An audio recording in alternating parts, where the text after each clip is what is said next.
የማያምኑ የኔና ያኒ ታሪክ አለን። እሱ ምንድነው ተጣልተን አለማወቃችን ነው። እና ሪሌሽንሺፕ ከጀመረን ጊዜ ጀምሮ እስካሁን ቀን ድረስ አንድም ቀን ተጣልተን አናውቅም። እና ይሄ ሰው በፍጹም ያምነንም ማለት ነው። አውቀን ይመስለዋል አይ በቃ ስለማትዋደዱ ስለማትቀራረቡ ነው።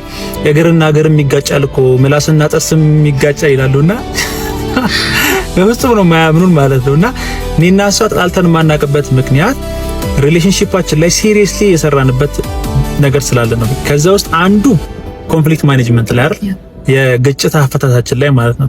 ምን እናምናለን እኔና እሷ ግጭት ከመፈጠሩ በፊት ማስወገድ ወይ ደግሞ ፕሪቨንቲንግ ላይ እንሰራለን ማለት ልክ ሐኪሞች ሕክምና ላይ እንደሚሉት ማለት ነው። ፕሪቨንቲንግ ኢዝ ቤተር ዛን ኪውሪንግ እንደሚሉ ማለት ነው። መከላከል ከታመሙ በኋላ ከማከም ይሻላል እንደሚሉት ማለት ነው። ስለዚህ እኔና እሷ ከታመምን ከተጣላን በኋላ ከመፍታት ይልቅ ምን ሰራው ቀድመን ጥሉ ግጭቱ እንዳይከሰት እንሰራለን ማለት ግን ሊከሰት ይችላል።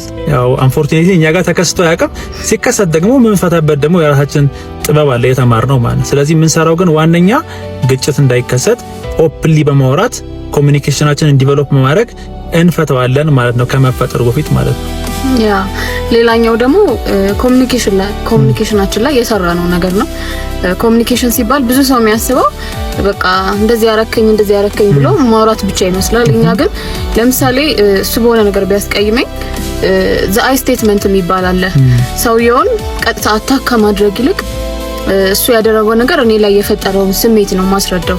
እንደዚህ ስታረግ ዲስሪስፔክትድ የመደረግ ስሜት ተሰምቶኛል። ስለዚህ ይሄ ነገር ስነግረው ሌላ ጊዜ ያን ነገር ሊያረግ ሲል እኔ ጋር የፈጠረውን ስሜት ስለሚረዳው እኔን መጉዳት ስለማይፈልግ ኦብቪየስሊ ስለሚወደኝ ያን ነገር መድገም አይችልም ማለት ነው። ከኔ ስሜት ጋር ሪሌት ያደርጋል ማለት ነው። ስለዚህ አይ ስቴትመንት የሚባለው ነገር በቃ ይሄንን በጣም ፕራክቲስ ለማድረግ እንሞክራለን። ሌላው ደግሞ በጣም ሌላው ኮሙኒኬሽናችን ላይ የረዳን ነገር በቃ በብዙ ነገር ዲስከስ እናደርጋለን።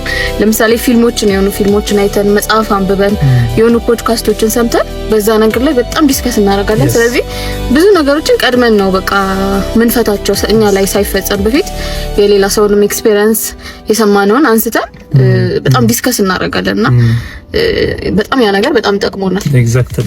ስለዚህ እናንተም ሞክሩት፣ ተጠቀሙበታላችሁ።